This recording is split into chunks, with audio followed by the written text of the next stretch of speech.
Alrighty.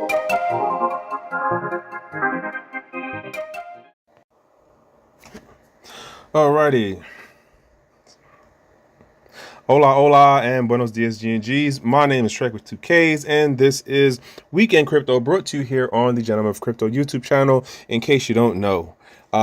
Basic idea is I cover events related to crypto as news, right?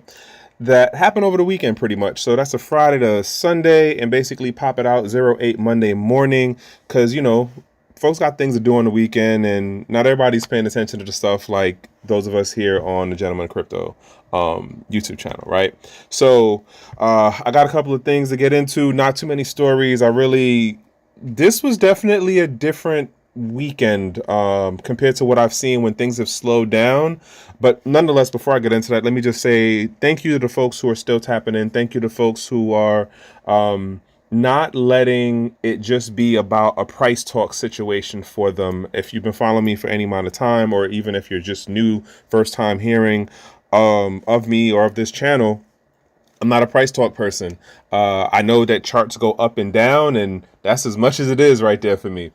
But when it comes to how I'm framing these stories, for those who don't know, the idea is to look at the space in a more contextual sense and saying, well, what events are happening that give us either an indicator of something as a forming pattern, or as a confirmation of a pattern. And so there's a couple of things that definitely happened, or at least came out this weekend, that I think are indicators as well as confirmations on some things that we are seeing develop in the space, or has been developing in the space. So just nonetheless, I do want to say thank you for the people who are tapping in for getting the news that way, versus just, well, what's the next pump, or how can I get the next bag? And if you interacted with me on the live streams, or even in Twitter, or directly in other things, like, y'all know I'm not the price talk guy. I don't make any apologies for that, but we got a number of other people on the channel who are into the price talk stuff, who are about being the degen and all that stuff, as well as like what King and Zay are doing with the masterclass and stuff. So there's other elements here on the platform, or like in our community, that you can definitely turn to for stuff like that. But nonetheless, thank y'all. I do appreciate. So let's get into these stories, and yeah, you'll see what I'm talking about. All right, so here we have it. First story here is on the Daily Hodl. Like I've been saying, I think the last couple of weeks, I've been noticing a change or shift in how the Daily Hodl's been kind of moving with their news stories. But this one here, again, as I said, when things are really down in the market, they hit you with numbers. Like, that's what it is. Like, oh, look at this big number. And not gonna lie, when you draw that many zeros behind something, you're bound to catch somebody's attention, right? Because that's a lot of zeros. So here it is. Asset management giant registers for crypto custody license in France. And let me do one other thing over here.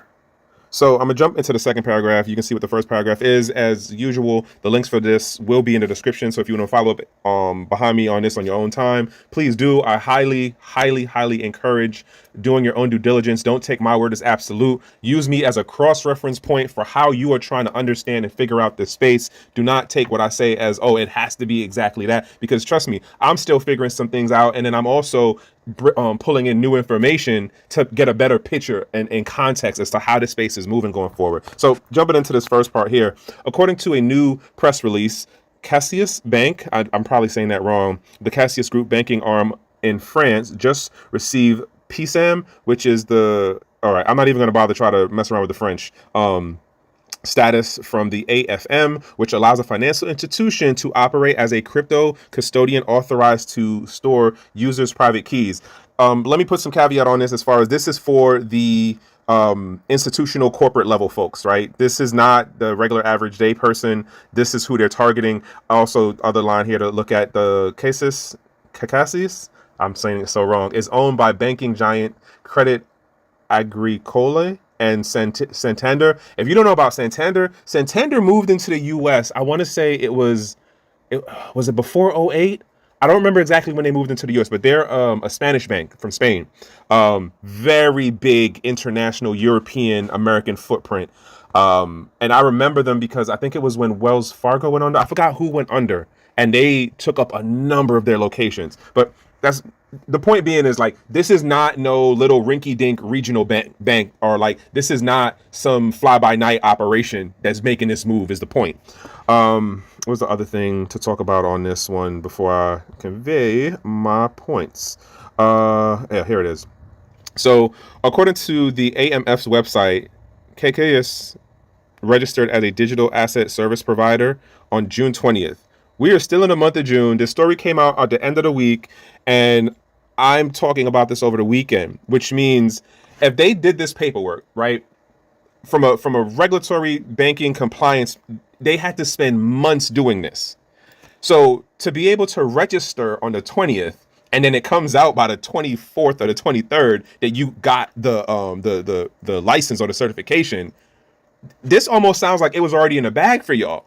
So there was a number of months ago, I forgot what the exact story was, and I'm gonna throw this into a bigger thing of Europe individually as countries and as a collective of EU is playing the same game we're playing here in the States, of where they're holding up traditional crypto related businesses as well as squashing out some of the competition to bring in traditional, aka TradeFi, right?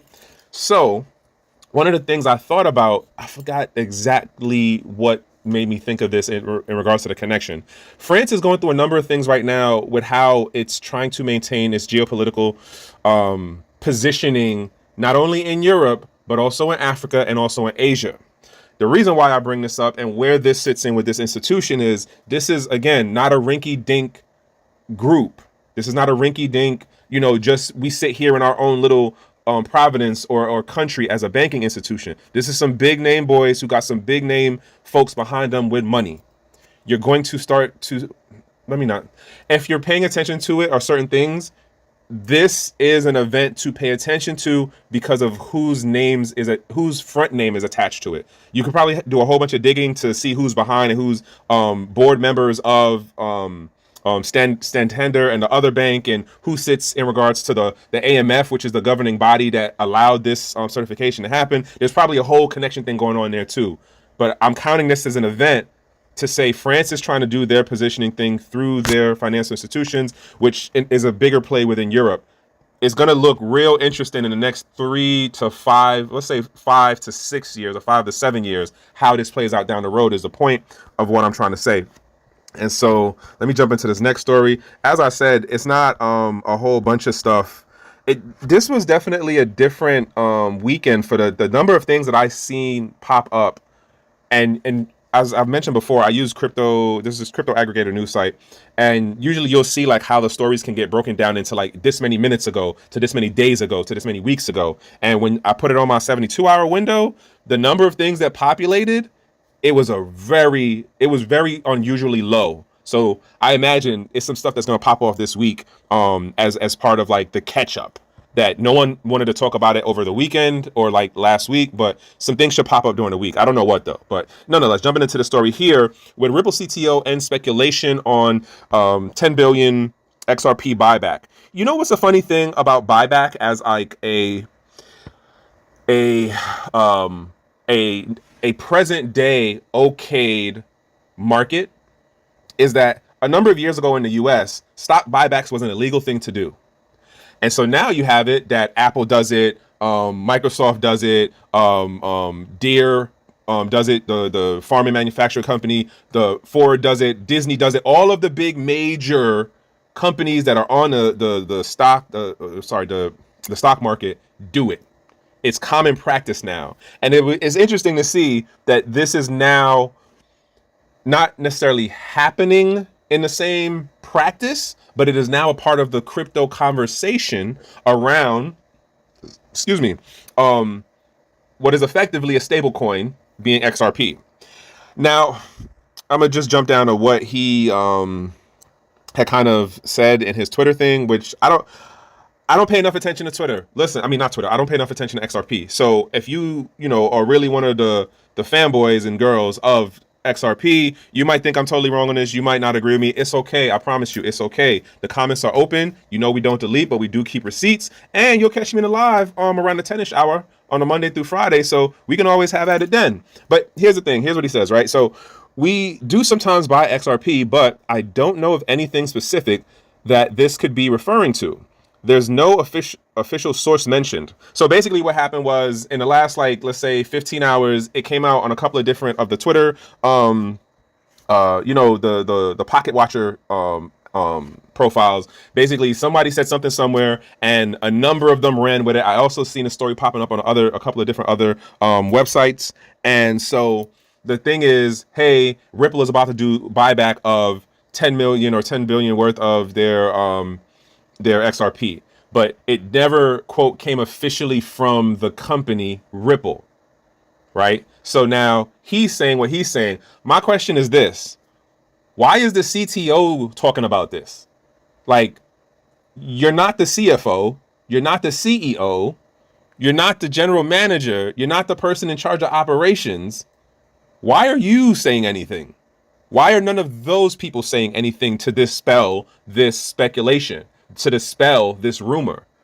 I'm not saying that this means that it's happening or it's gonna happen. I'm just more like, who started this and why?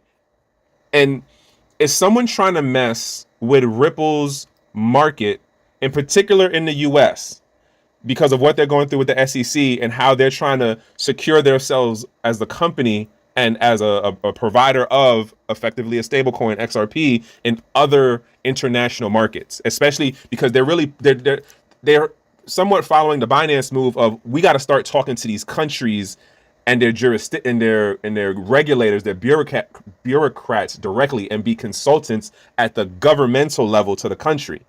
They've been doing that for the last couple of years. So I'm wondering if someone is trying to mess with them in that way by starting this rumor. Time will also tell if it was not just a rumor, and will they have a formal program of actually doing, quote, crypto buybacks of XRP. That's going to be really funky. I feel like that would just open them up for more of an issue with the SEC, but time is going to tell. I just thought it was interesting that this happened over this particular, like, I don't know what to say, this particular weekend, but that something like this came out and it got enough momentum in the news cycle to where it's being talked about. But again, why is not, what is it, branding house? Why is not the CFO, the COO, why is everyone besides the tech guy talking about this, is my point. So I'm gonna jump on to this next story. Where are we at? The next one. All right. So I see in this story, the Supreme Court sides with Coinbase in first ever crypto company case to reach the top level of the U.S. Judiciary. Now, initially, I read that tag, that headline, and I'm like, oh, okay, this is something interesting. This is probably going to be something positive. And then I actually read the actual paragraphs on this and realized what was actually going on. And what is actually going on is not positive for the users of any centralized exchange that operates within the U.S. jurisdiction. And I'm going to explain why after I go through a couple of highlights here. So here's the first highlight, right? Where are you at? Oh, here we go. Sorry. So the Supreme Court ruled in favor of the digital asset firm by 5-4, which overruled a lower court ruling regarding a customer's lawsuit, which alleges that Coinbase failed to replace the funds fraudulently taken from his account. You got to remember, Coinbase says they're FDIC insured, or they're at least somehow covered. Whatever on that, I'm not even going to run down that rabbit hole. So where are we at? Let's jump into this next line. Here we are. We are grateful to the Supreme Court for its careful review. Another example of why I believe in the American court system. The rule of law is sometimes slow and at times disappointing, but it remains our last best hope in an imperfect democracy. Now, in my opinion, that's legal mumbo jumbo and gaslighting. Here's why I'm saying this. The basic idea behind this, at least if I do understand this right, is that Ripple was in a case where a person is saying, hey, you guys didn't replace what was supposed to be replaced, and at least enough of the evidence has shown that this was fraudulent activity, not on my part as the owner, quote, of that account that I have on your exchange, but you guys at least acknowledge that part. Now, I don't know how this person worked it where they were able to go all the way up to the Supreme Court for this, but here's the thing. What Ripple is saying is like, hey, we have this case going on. It doesn't need to be in actual court. in this type of court, it needs to be an arbitration. Here is why this is not a good win for the community, for the users of any centralized exchange, in my opinion. Let me put these in caveats too. I am not a CPA. I'm not a lawyer. I'm not a financial advisor. I do strongly encourage and recommend that people do their own due diligence in following up in this case and every other thing that I say that you ever hear come out of my mouth, right? In this particular situation, why I don't see this as a good thing for the users of Coinbase, as well as the users of any other exchange, in particular within the American jurisdiction, is because now what's going to happen is Coinbase gets to use this as precedent to say, hey, if something happens going forward, like the policy and the practice of that policy is you're not going to get to take us to court. So I imagine at some point their terms of service is going to get updated, one, and then two, when they arbitration against any type of company usually is stacked against the person who's making the complaint. It's one thing of where they pick the law firm you got to deal with. They pick how you are able to argue certain points or what you're able to use in certain regards of evidence, to your point, as well as there might be a preset of, well, here's the first offer if you don't want to go through the process of arbitration. If we go through arbitration, we're going to drag it out to where we'll just give you really ridiculous offers that don't actually make you whole, or we'll do things that are making it where it's stacked against you. Now, I don't know who this person is who initiated the original case, but this is not a win for the space, in my opinion. If you disagree with me, hey, the comments is open all day. Y'all know how it is. I do appreciate any type of pushback. If you're telling me this is a win for the community, please give explanation and detail of how a user who's being forced into arbitration, this makes a good situation for them and anyone who comes after them in a similar or exact same situation. I'm just saying, I don't see it. But that's what I'm gonna throw out there. And I'm framing this as an event that is there is going to be fallout from this. There is going to be impact in other exchanges, in other parts of the space. I just don't know exactly what, but this is definitely something to note. It is an event, and we're going to see how it plays out in the coming months and years for sure. All right, jumping on to this next one. The Bitcoin is, so the story is here. It is NatWest Bank. All right, so when I read this one, I said, oh man, like, okay, capital flight control, got you. NatWest Bank now requires prior notice for cash and crypto withdrawals over £2,000. So let's put this in some context for folks, right? NatWest Bank is a sizable bank within London. I'm gonna jump through some of these highlights that I see on my side of the screen. Y'all don't see it on yours. So NatWest is one of the biggest banks in the United Kingdom, has now implemented a new policy that requires customers to provide prior notice for cash withdrawals, including those from cryptocurrency platforms exceeding £2,000. So guess what? If you have a automated withdrawal thing happening, your joint might get blocked and stopped from working because you didn't give them notice. And then the other part of and King be talking about this all the time. You put your money in an institution, they turn around and tell you, hey, you got to let me know ahead of time when you want to get some money that's more than this amount. On principle, the amount of money shouldn't even matter. It's the fact that someone else is telling you, you got to ask them for permission in getting your money. How about that? That, like, on GP general principle, someone is telling you, you got to ask for permission, because here's why I'm calling this permission and not about and not being about giving them a notice, right? And let me get down to this part where does it say it. So according to a notice on the bank's door, customers who require large sums, quote, which is £2,000 and above, are required to give a 24-hour notice before they can access the funds. Where is it at? There's another line in here that got me that I was like, oh, y'all are, ooh. All right. So the notice also pointed out that notifying the bank in advance does not constitute authorization to withdraw one's funds. Tell me that's not you asking for permission. You're asking for permission for your own money. Think about that. And for all you folks out there going, oh yeah, but this is a safety thing. Then this is like, we need to better proper and regulate the banking. You literally have, if you're over, let's say 30, if you're over 30, you knew how to walk around and hold money and do self-custody in your own wallet for a number of years now. You didn't have to ask to spend the money in your wallet. You were able to operate with the bank where you weren't initially asking them or having to do any kind of proof of, hey, I want to get some of my money out. And it gets to the point where you have to even provide documentation depending on how much money it is. And don't get it twisted, y'all. Across the pond here in the States, we doing the same thing. We just haven't implemented the part of, hey, you got to do prior notice. Because you can go to a bank and they could be like, yo, we don't even have your money. There's literally been a couple of cases that have popped up between Bank of America in particular, where they're like, oh, we don't even know what money you're talking about. We don't got that. How crazy is that? That in a modern day, and mind you, we're not even talking about, hey, you want to be able to take the money out in physical form. We're talking about digital form. Let me just do that transfer. It's not even a wire transfer. They're telling you, you got to ask them for permission and validation to get your money. And I'm saying this on the end of a generalization of your money because the money amount doesn't matter, right? That's just where it is right now. Let's see what this looks like in 3 years. Would the amount lower or is it going to go higher?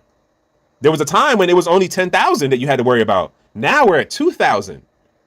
We've more than doubled. We've more than halved how much, what is that? One fifth of how much you can now pull without having any issue. Now you have issue at 1/5 of 10K. And I need y'all to really think about that. And again, we do our own version here in the States.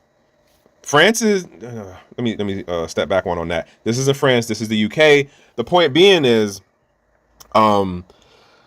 this is definitely something that is going to, and then it had a whole $1,000 daily limit. Like, again, simple point of, you have to ask for permission to get your money out.